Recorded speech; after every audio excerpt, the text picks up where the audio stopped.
salam sehat untuk kita semua. Jumpa lagi bersama saya Eka Pramita dalam program Teras Negeri. Program Teras Negeri dapat Anda saksikan di kanal YouTube Tempo.co. Nah, tamu kita hari ini adalah Bapak Bupati Agam, Pak Beni Warlis. Bapak apa kabar? Alhamdulillah, baik. Selamat datang di program Teras Negeri Tempo. Nah, pemirsa, sebelum berbincang dengan Bapak Beni, saya akan terlebih dahulu menyampaikan sekilas profil beliau, karena katanya tak kenal maka tak sayang ya Pak ya. Oke, Bapak Beni Warlis menjabat sebagai Bupati Agam periode 2025-2030. Bapak Beni menekankan bahwa arah utama kepemimpinannya bertujuan untuk mewujudkan Agam Madani yang maju, adil, dan sejahtera. Guna mencapai visi tersebut, ia telah menetapkan ada 6 misi strategis sebagai fondasi pembangunan daerah. Misi-misi tersebut diantaranya upaya menciptakan kehidupan masyarakat yang harmonis dengan landasan nilai agama, adat, dan budaya. Membangun sistem pemerintahan yang transparan, bersih, dan profesional. Serta mengembangkan sumber daya manusia yang unggul, cerdas, sehat, religius, berkarakter, inovatif, dan kompetitif. Pengalaman dan latar belakang beliau di bidang birokrasi dan tata kelola pemerintahan diyakini mampu mendorong transformasi Agam ke arah yang lebih baik. Dengan pendekatan yang inklusif, menjadi andalan adalah bangkit dari surau. Benar ya Pak ya? Ya, benar. Sesuai inisiatif yang berfokus pada pembentukan karakter masyarakat melalui penguatan nilai-nilai keagamaan dan kearifan lokal. Pemerintah Kabupaten Agam di bawah kepemimpinan beliau telah mulai memetakan prioritas pembangunan, terutama dalam pengembangan pariwisata, peningkatan fasilitas umum, pemberdayaan ekonomi masyarakat, dan penguatan tata kelola pemerintah daerah. Upaya ini dilakukan untuk mempercepat pembangunan yang merata dan berdampak langsung pada kesejahteraan masyarakat. Teras Negeri kali ini menjadi kesempatan penting untuk menggali lebih dalam visi, kebijakan, tantangan, serta langkah konkret yang telah dan akan dilakukan oleh Bupati Agam dalam memajukan daerahnya. Ini bukan hanya tentang narasi pembangunan, tetapi juga tentang bagaimana kepemimpinan lokal menjawab kebutuhan warganya dalam menghadapi masa depan yang terus berubah. Oke Pak, kalau gitu kita mulai saja ya Pak. Sebenarnya gini Pak, apa sih visi dari kepemimpinan Kabupaten Agam dan bagaimana pendekatan Bapak dalam mewujudkan visi tersebut? Silahkan Pak. Makasih Mbak Eka dan para pemirsa yang berbahagia. Jadi kita ingin mewujudkan masyarakat Agam, Madani, maju, adil dan sejahtera. Kalau kita bicara Madani, sebetulnya visi Madani ini sudah lama. Mulai dari beberapa pimpinan daerah yang lalu, 3 kepemimpinan juga menggunakan kata Madani. Cuma saya belum puas, karena belum terimplementasi dalam kehidupan masyarakat kita di Kabupaten Agam. Jadi sehingga visi Madani ini akan tetap kita pertahankan, untuk kita wujudkan secara nyata di tengah-tengah masyarakat. Kenapa demikian? Pertama kita melihat hari ini bonus demografi ini, anak-anak kita kan, generasi-generasi kita ke depan, itu harus betul-betul kita bangkitkan. Saya menyampaikan tagline-nya itu bangkit dari surau. Bangkit dari surau itu mereka bangkit dari dengan nilai-nilai spiritual. Apapun aktivitasnya. Ini kalau generasi surau ini, inilah generasi para pemimpin-pemimpin dari Minangkabau masa dulu. Mulai dari Hatta, Sahril, semuanya itu adalah orang-orang Buya Hamka, adalah orang-orang yang lahir dari surau.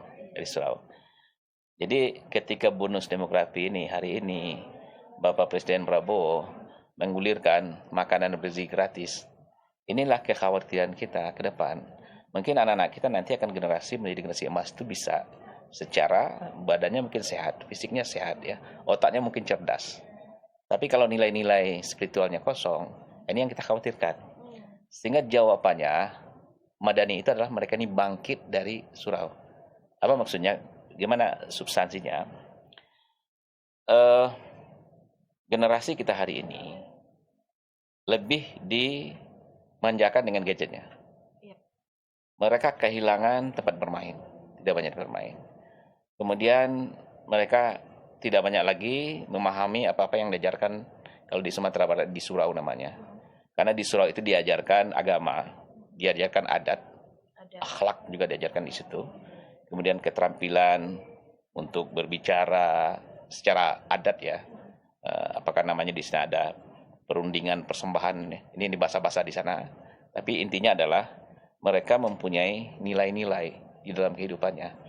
Itulah nilai-nilai emosional dan nilai-nilai spiritual yang diajarkan di surau itu. Dan inilah yang menjadikan generasi-generasi masa lalu itu generasi yang cerdas otaknya, bagus emosionalnya, dan kuat imannya. Jadi kalau di Minangkabau itu ada namanya Tali Tigo Sapilin, Tunggu Tigo Sejarangan. Artinya? Dia juga seorang cendekiawan. Dia juga seorang niniak mama. Niniak mama itu artinya orang yang emosionalnya bagus. Kemudian dia seorang alim ulama, itu spiritualitas. Itu harus berada dalam diri seorang Minangkabau. Jadi kesuksesan orang Minang itu, orang Sumbar itu, dan orang Agam khususnya, yang telah terbukti adalah orang-orang yang memang dididik dengan nilai-nilai itu. Jadi itu salah satu jawaban untuk generasi emas, bonus demografi harus kita bangkitkan dari surau. Makanya sebetulnya itu. Jadi dari situlah nanti akan kelihatan Agam Madani itu. Kalau kita ini kan tidak berapa lama lagi. Kalau generasi saya lah, 20 tahun, 10 tahun, 30 tahun paling lama itu ya. Dan mereka lagi yang akan memimpin negeri ini.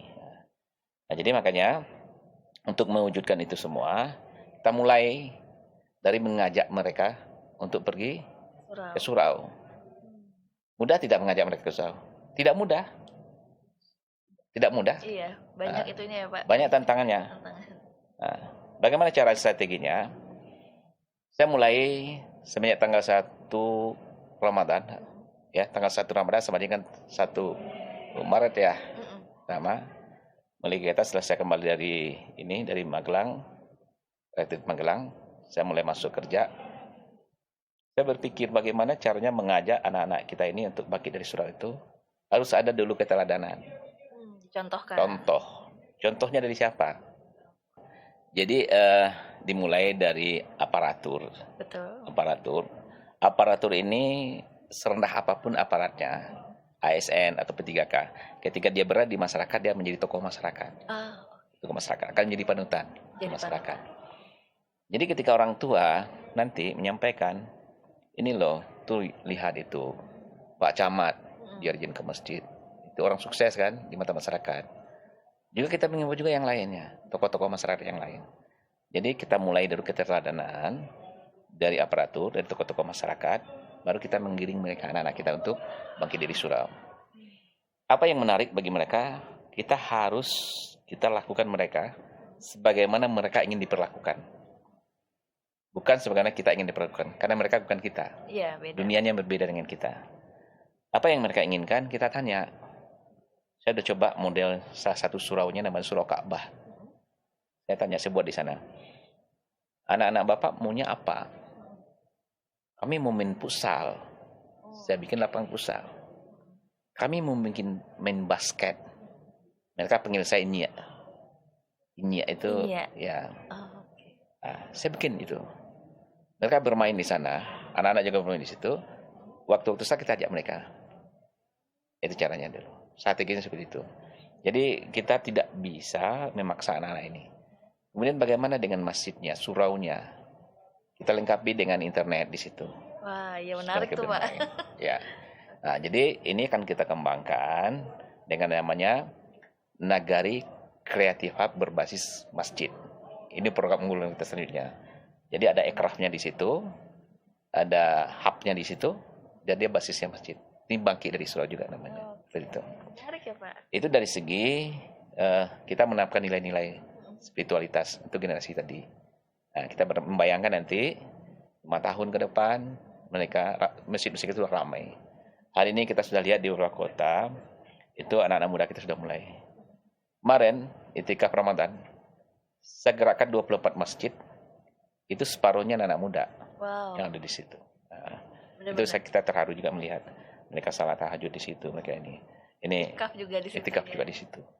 Nah, itu yang terkait dengan Madani yang kita wujudkan nanti, yang nanti akan menyeimbangkan MBG ini, makan beli gratis ini.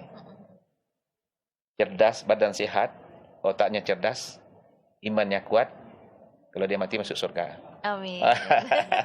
Jadi benar-benar menghidupkan surau ya. Jadi Surau. untuk kegiatan-kegiatan Kadang-kadang. positif ya. Artinya Positif. tidak hanya untuk ibadah, Tidak. tapi juga kegiatan-kegiatan yang khususnya terkait dengan anak muda ya Pak ya. Ya. Jadi surau atau masjid musala itu tidak hanya untuk sholat. Mereka bisa seminar. Bahkan kemarin kita adakan juga di situ pelatihan jurnalistik. Menarik tuh Pak. Menarik. Dan ada satu orang di situ pensiunan wartawan antara dilakukan itu. Rame, luar biasa. Jadi itu kira-kira gambaran-gambarannya seperti itu yang kita wujudkan itu. Kemudian Madani, maju dan sejahtera. Maju dan sejahtera. Kesejahteraan masyarakat Kabupaten Agam itu tergantung dari bagaimana kita melihat potensinya di mana. Sebagian besar penduduk Kabupaten Agam adalah petani. Jadi kalau kita menserahkan Agam, sejahterakan petaninya dulu. Jadi petani menjadi target kita yang pertama, prioritas kita. Apa persoalan petani selama ini? Petani itu selama ini pupuk mahal, biaya produksi mahal, dijual murah. Kan seperti itu dilema petani. Benar-benar. Pasar ya, jadi aspek produksinya juga, aspek pasarnya juga, permodalannya juga. Jadi kita tangani itu, bagaimana menanganinya. Ini yang saya gulirkan dengan program namanya Sawah Pokok Murah. Sawah Pokok Murah. Sawah Pokok Murah. Itu insya Allah kita launching tanggal 25 nanti. 25. Untuk maju program 100 hari kita. 25 April ini. Dan yang saya buat waktu saya kampanye dulu sekarang sudah panen. Dan itu sudah berhasil. Tapi selama saya jadi bupati, inilah yang akan kita awali. Dan itu jadi program kita. Diyakini itu karena sudah berhasil, diyakini itu akan bermanfaat. Apa yang ada di situ? Pokok murah itu apa? Yang modal paling besar bagi petani ini selama ini pertama, biaya mengolah tanah. Sekarang dia nggak lagi mengolah tanah. Kemudian pupuk kita atasi sekecil mungkin. Kalau perlu tidak ada pupuknya. Dengan apa? Kita mengembalikan jerami ke tanahnya. Nah, jadi hasil dari pertanian itu, kalau kita bisa kebayangkan padi itu, yang kita bawa pulang itu hanya paling-paling 10%-nya. Padi itu, batangnya tinggal, daunnya tinggal, rumputnya tinggal kan. Itu bisa 80%, sampai 90%. Kalau itu kita kembalikan lagi ke lahan, dia jadi pupuk. Kita tidak perlu lagi beli pupuk. Sangat merusak lingkungan kalau itu kita bakar. Selama ini kan dibakar. Iya benar. Petani membakar jerami, kemudian beli pupuk. Kan aneh itu. Iya, benar-benar. Terus dibakar, dibeli lagi kan. Nah, itu kita atasi. Jadi salah satunya itu bertani pokok murah. Kemudian apa lagi yang kita upayakan? Memastikan pupuk ini dengan harga eceran tertinggi. Harga HET. Nah, itu kita lakukan. Jadi tidak ada lagi sekarang di Kabupaten Agam petani yang membeli pupuk yang melebihi harga HET. Kalau itu terjadi segera laporkan. Kita punya namanya tim Komisi Pengawasan Pupuk Pestisida. Itu kita bentuk komisinya ya. Komisinya. Nah, tadi itu di situ ada kepolisian, ada kejaksaan, ada Pol PP dan ada juga dinas-dinas terkait yang ada di situ. Itu untuk menertibkan ini. Dan kemudian pupuk kita jamin cukup tersedia bagi yang masih menggunakan pupuk. Tadi kan kita bicara padi, tapi pupuk itu sekarang dibutuhkan oleh 9 komoditi. Nah, itulah yang kemarin kita ke Kementerian Pertanian, saya ketemu langsung dengan Direktur Pupuknya, Bapak Jekvi. Nah, gimana Pak? Pupuk itu sekarang kita jamin cukup katanya. Kalau dulu kita menetapkan pupuk, jumlah kuota pupuk itu berdasarkan serapan. Tapi sekarang hanya itu sebagai pedoman saja katanya. Kalau Agam butuh pupuk yang lebih dari itu, sudah bikin RDKK-nya. Berapapun dibutuhkan, sepanjang masuk ke dalam aplikasinya, kita akan alokasikan. Nah, itu hebatnya. Nah, itu terkait dengan kemudian pasar. Bagaimana kita bisa menjual produk pertanian itu dengan harga yang berpihak kepada petani. Itu kita bikin namanya subterminal agribisnis. Sehingga petani itu tidak lagi membawa hasilnya ke pasar-pasar, Jadi rantai pemasarannya kita potong. Kita lengketkan itu di daerah dan sentra pertanian. Itu yang mau kita buat. Ini belum kita buat. Ini termasuk program kita. Kita lakukan. Kalau yang sawah tadi sudah kita buat. Target 1 hari kita. Itu untuk kesejahteraan petani. Kalau pupuknya sudah ada, kemudian biayanya murah, dijualnya mahal, itu untungnya akan besar. Jadi bukan lagi dia bertahani namanya, mahal pupuk dia tahan juga, ya kan? Iya. Biaya produksi harganya murah, mereka tahani juga karena mereka harus makan juga di situ kan. Iya. Kita tidak ingin lagi petani itu bertahani dengan kondisi yang seperti itu. Kita harus angkat ekonominya. Nah, kalau ekonomi petani sudah terangkat, Agam akan sejahtera. Itu wujud dari usaha. Tanpa kita melupakan yang lainnya. UMKM juga. UMKM kita di industri-industri juga banyak. Seperti Mbak Eka sampaikan tadi, ada kerupuk Sanjay ya. Nah, itu ikon kita di Kabupaten Agam. Nah, itu juga industri kerajinan kita juga ada, konveksi juga ada, tenunan juga ada. Itu juga. Menarik ya. Pariwisata juga. Jadi pariwisata, Agam ini mempunyai, ada gunung, ada laut, ada sungai, ada danau, lengkap semua. Tinggal kita membenahinya. Mungkin mereka pernah dengar Puncak Lawang itu. Puncak Lawang. Sekilas sih, itu luar biasa itu. Juga Ngaresiano juga. Kemudian juga Danau Meninjau juga. Kalau Ampe Pulau Ampe juga. Jadi mungkin itu potensi-potensi wisata kita. Di samping adanya wisata budaya, ya, ada kuliner, nasi kapau mungkin. Nasi kapau tahu. Asli itu di Kabupaten Agam, kapau itu. Kapau itu nama nagari desa, kalau di sini desa kapau.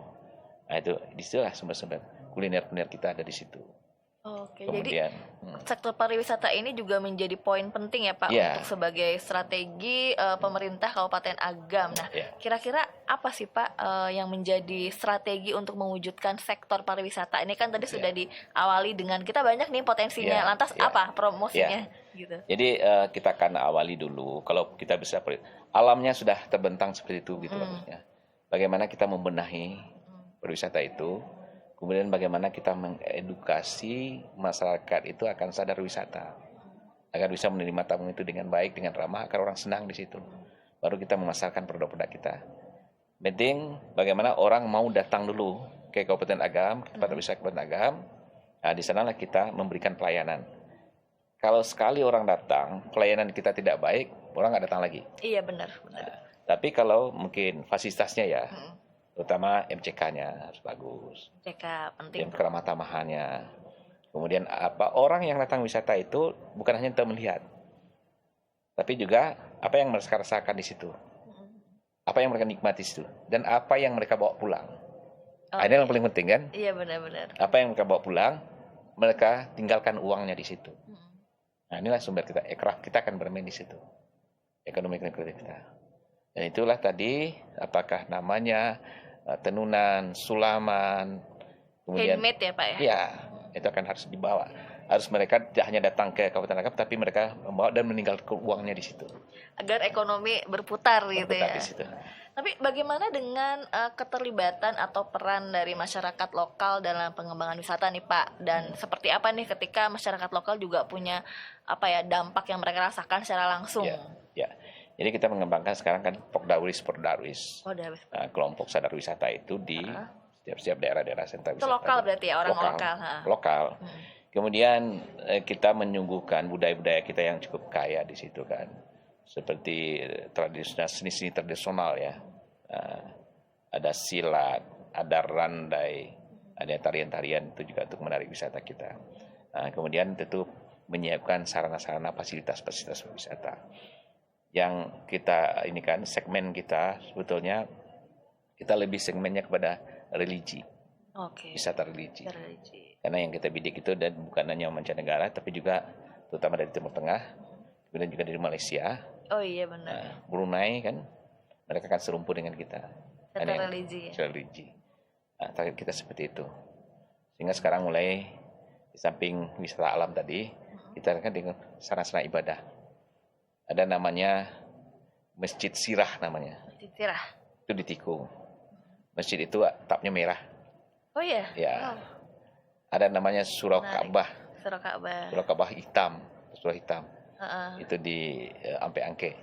Itu mirip dengan Ka'bah. Orang datang ke sana, samping berfoto-foto, juga bisa salat di situ, juga bisa pelatihan-pelatihan di situ, training di situ. Itu Surau Ka'bah sebagai Islamic Center yang kita bangun juga di situ. Nah, itulah di sekitar itu ada daerah-daerah yang potensial wisata. Ada namanya Tarusan Kamang namanya. Tarusan Kamang itu apalah Mbak ini ya. Semacam dia genangan air. Genangan air. Cuma ada airnya tergenang ya. Pemandangannya bukit sekelilingnya. Kemudian air itu lolos ke daerah lain. Orang di situ bisa naik perahu-perahu ya. Oh iya. Itu Tarusan Kamang. Kayak telaga gitu mungkin Telaga. ya kalau di Jawa ya. Ya, telaga lah. Telaga. Ada juga di situ yang legend Sungai Jani namanya. Sungai Jani. Sungai Jani itu suatu kolam juga. Tapi ikannya itu diyakini ikan sakti. Oh iya. Ya. Sampai sekarang ikan yang di sana nggak pernah dimakan orang. Besar-besar ikannya. Orang kesana kasih makan ikan, kemudian ini, dan saya ada di atas bukitnya itu ada ritual-ritualnya. Tapi itu semacam budaya lokal. Budaya lokal ya. Lokal. Tapi itu menarik juga. Menarik Itu untuk diwisata kan. Diwisatakan, cuman bukan untuk kepercayaan. Iya. Di samping itu juga ada namanya Sejuta Janjang. Sejuta Janjang. Kemudian ada di Danau Maninjau juga ada Linggai nama wisata juga. Kemudian ada Bukit Bule namanya di Gunung Merapi. Jadi di Gunung Merapi itu Bukit Bule, Gunung Singgalang itu ada nama Sejuta Janjang, di Danau Maninjau ada nama Linggai. Oh. Wisatanya. Itu wisata kita yang kita benahi, dan inilah yang kita harapkan nanti akan mendatangkan dampak ekonominya kepada masyarakat di Kabupaten Agam. Ya, itu kira-kira baik kah? Karena juga sekarang lagi tren wisata alam juga ya Pak, Ya, hidden gem kalau kata anak zaman sekarang. Ya. Nah tadi kita sudah berbicara soal potensi wisata. Lantas bagaimana sih Pak? Itu kan potensi wisata itu erat kaitannya dengan infrastruktur. Nah, Ya. apa saja nih Pak tantangan terbesar Bapak dalam membenahi infrastruktur publik khususnya di Agam, dan bagaimana cara mengatasinya? Jadi kalau infrastruktur memang ada 3 yang berwenang di situ. Yang pertama, yang pemerintah daerah sendiri Kabupaten Agam. Itu kita dengan APBD kita memperbaiki infrastruktur ya. Kemudian ada yang jalan provinsi. Itu provinsi. Kemudian ada jalan negara. Ketiga-tiganya itu adalah untuk melewati daerah-daerah wisata kita. Seperti Danau Meninjau. Itu kita harus melewati jalan provinsi. Yang kondisinya memang sekarang masih kurang ya. Masih kurang. Tapi sudah mulai diperbaiki oleh provinsi. Jadi upaya-upaya kita kan tidak cukup bisa melepas. Ini kewenangannya provinsi, nggak boleh. Bupati bilang seperti itu kan. Nah, ini kita dudukkan bersama-sama dengan provinsi, dengan Pak Gubernur.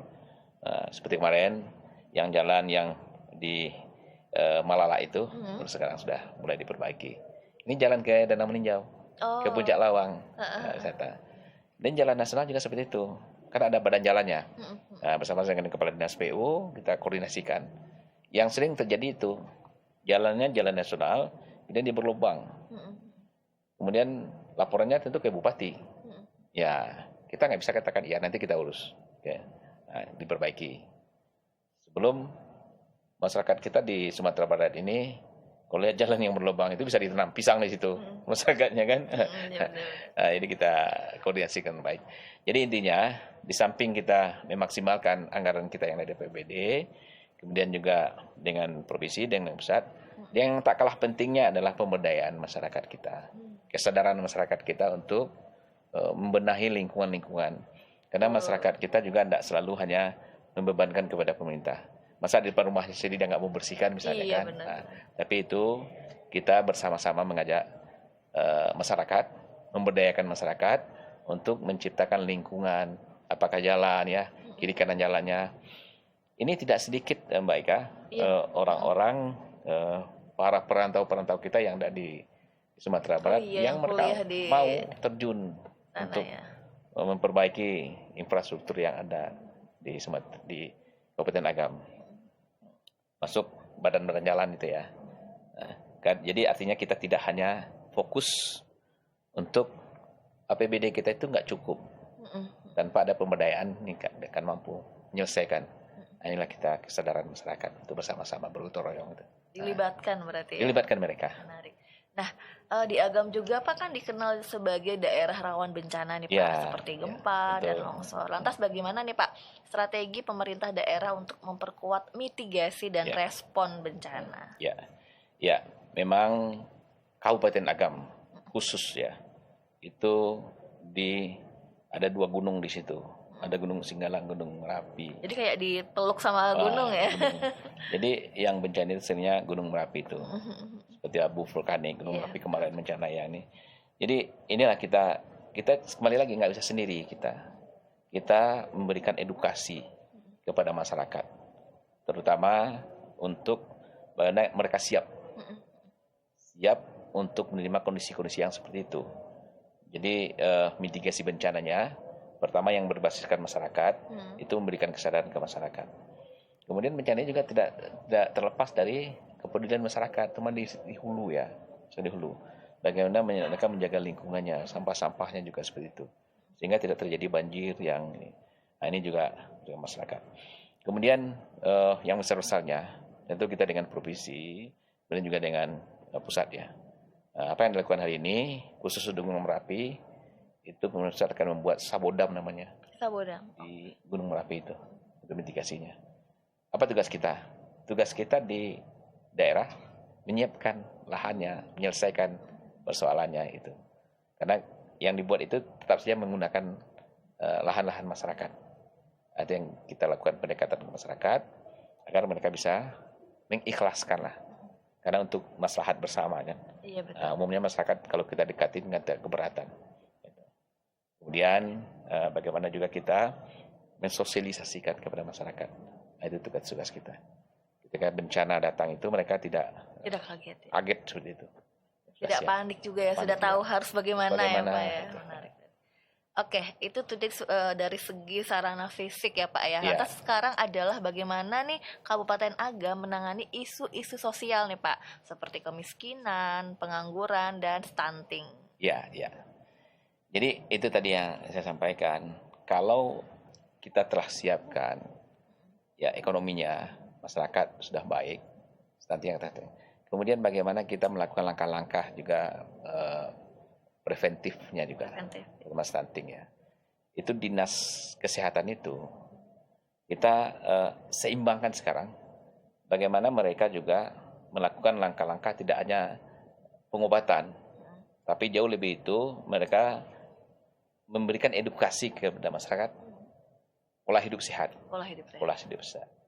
Nah, inilah yang kita dukung melalui puskesmas, posyandu kita, kader-kader kita itu bersinergi semua. Masuk PKK ya, termasuk juga situ dinas-dinas terkait. Ini kita keroyok bersama-sama. Ada namanya dinas pangan. Mereka juga bicara mengenai gizi kan, dan pangan. Dinas kesehatan juga. Kemudian dinas Duk KB ya, keluarga berencana juga masuk ke situ. Kemudian ditambah lagi itu kepedulian daripada ada namanya di tempat kita Bunduk Kanduang namanya. Bunduk Kanduang. Ibu kandung. Jadi ini sangat berperan di masyarakat Minangkabau termasuk Kabupaten Agam. Jadi kan ada 4 ya. Tadi saya bilang Niniak Mama, Cerdik Pandai, Alim Ulama, Bunduk Kanduang 4. Oke. Yang 3 ini itu laki-laki. Tapi yang induknya itulah Bunduk Kanduang itu. Nah, Bunduk Kanduang ini orang yang paling dimuliakan. Karena ibu ya, Bunduk Kanduang. Peran mereka ini akan lebih besar dalam mengedukasi masyarakat. Jadi pemerintah tidak jalan sendiri di situ. Melibatkan unsur ini. Inilah pemberdayaan yang telah dari dulu sampai sekarang, tinggal kita bagaimana kita mengajak mereka. Kalau mereka diajak, mereka akan mau. Karena ini mereka akan membangun masyarakat mereka sendiri. Kalau ini mama anak kemenakannya. Kalau Bunduk Kanduang adalah anak-anak mereka. mereka ada sebagai seorang ibu di tengah masyarakat. Menarik. Menarik.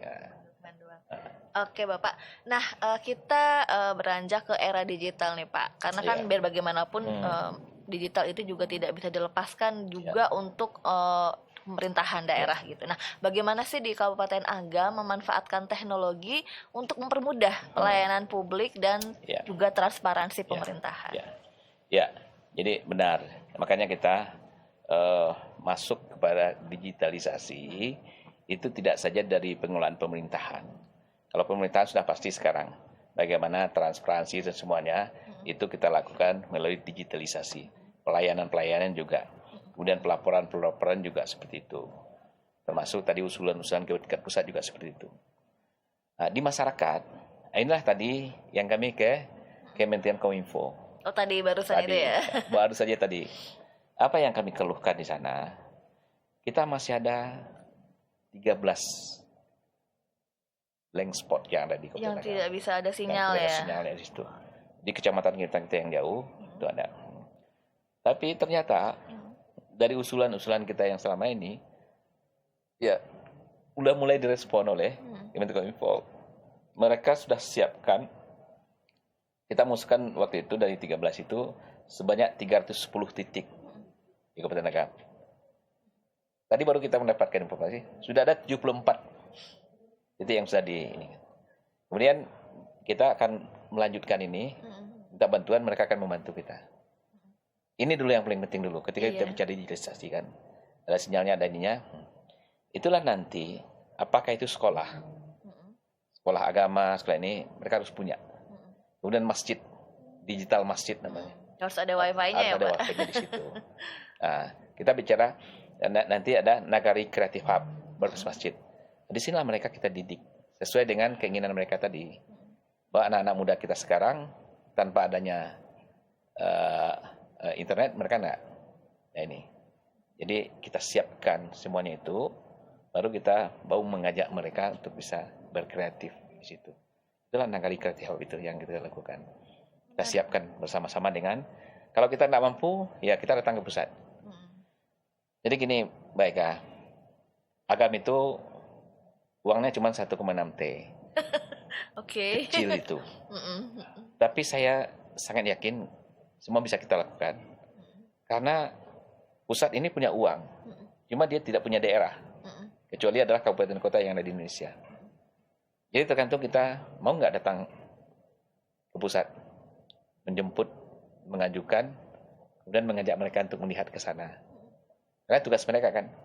Pusat tidak akan mau juga mengalokasikan anggarannya kalau mereka tidak yakin akan berhasil kan. Iya benar-benar. Harus karena uangnya. Benar-benar terbatas juga ya.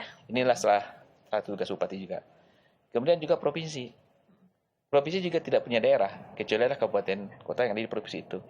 Nah, ini kita dekati juga provinsi.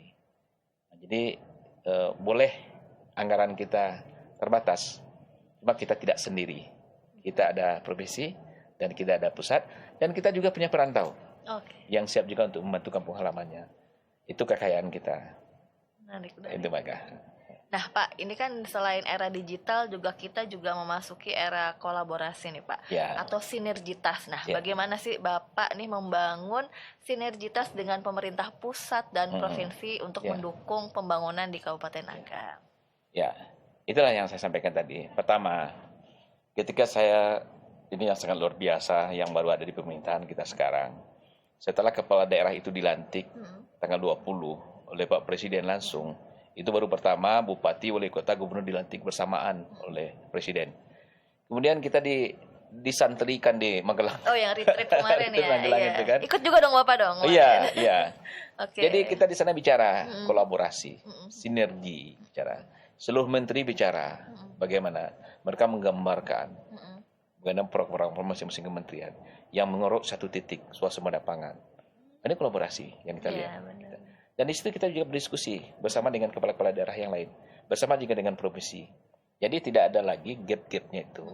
Ketika semuanya dalam satu itu mencair.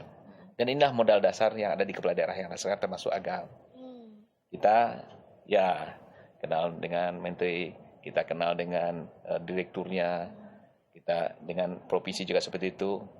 Kolaborasi itu akan terjalin, akan terlaksana dengan baik ketika komunikasinya Lancar. lancar. Tapi kalau miskomunikasi nggak ada. Nah, makanya dengan provinsi kita nggak boleh. Kita harus tetap menghormati gubernur sebagai wakil pemerintah pusat dan daerah. Kebetulan saya mantan pejabat provinsi. Oh, oke. Jadi itu Jadi udah banyak yang kenal juga ya. udah banyak. Ya, kalau di provinsi itu yang kepala adik-adik saya semua. Oh, oke. Nah, jadi itu setidaknya kita menjalin kolaborasi bersama-sama. Itulah makanya saya datang ke Jakarta dalam 2 hari ini. Saya ketemu dengan direktur di Kementerian PU ya, dirjennya. Pekerjaan. Kemudian di Kementerian Pertanian saya langsung ketemu dirjennya kemarin. Dirjen Lahan dan Irigasi Pertanian. Kemudian saya tadi juga ke Mendagri juga bicara mengenai batas daerah juga. Saya pergi juga ke Kominfo dan terakhir ke Tempo. Padat sekali. Ini juga kolaborasi juga kan? Kolaborasi juga. Itu, Oke, ini menarik sekali Pak.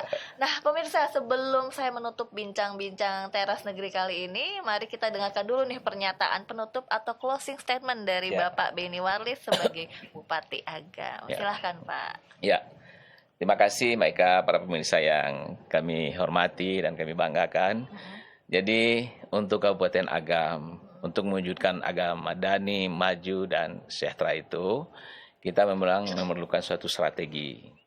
Bagi saya, kami, sekarang saya dan Bapak Wakil Bupati Pak Muhammad Iqbal, kita telah memastikan visi kita itu, tujuan kita itu, gambaran outcome kita yang kita jelaskan dalam visi dan misi kita. Jadi, bagaimana mewujudkannya, ini perlu kerja keras dan dukungan semua pihak. Itu yang dikatakan mereka kolaborasi dan bersendiri dengan semua pihak. Kita tidak bisa sendiri-sendiri, kita merangkul semua elemen masyarakat yang ada di Kabupaten Agam tanpa membedakan partainya apa, kelompoknya bagaimana. Ada seluruh masyarakat Kabupaten adalah harus bersama-sama untuk membangun Agam yang madani, maju, adil dan sejahtera. Kemudian juga kita menjalin komunikasi yang baik dengan pemerintah provinsi, kemudian juga dengan pemerintah pusat. Yang tidak kalah pentingnya adalah untuk di lingkup Kabupaten Agam sendiri ada dengan Forkopimda yang ada di situ. Wakil-wakil pemerintah pusat yang ada di situ, kita bersama-sama. Kemudian yang tidak kalah pentingnya juga adalah peran dari Tali Tigo Sepilin Tuku Tigo Sejarangan dan Bundukan Duang. Ini mama jadi pandai, alim ulama, Bundukan Duang. Itulah yang akan menentukan nasib Kabupaten Agam ke depan ketika kolaborasi dan sinergitas itu terjalin dengan baik. Insya Allah, mohon doa dan dukungan pemirsa semua. Terima kasih. Wassalamualaikum warahmatullahi wabarakatuh. Oke Bapak, dan juga satu lagi Pak, tadi saya tertarik dengan Bangkik dari Surau juga bisa berjalan konsisten dan istiqomah ya Pak ya? Insya Allah. Oke, baiklah, kita sudah sampai di penghujung acara karena waktu yang pertemukan, waktu juga yang memisahkan. Terima kasih Bapak telah berkunjung ke Tempo dan berbagi informasi dalam program Teras Negeri. Demikian bincang-bincang bersama Bapak Bupati Agam, Bapak Beni Warlis. Program Teras Negeri akan kembali dengan sejumlah kepala daerah yang memberi inspirasi untuk kemajuan negeri. Saya Eka Pramita beserta kru yang bertugas pamit undur diri dan sampai jumpa.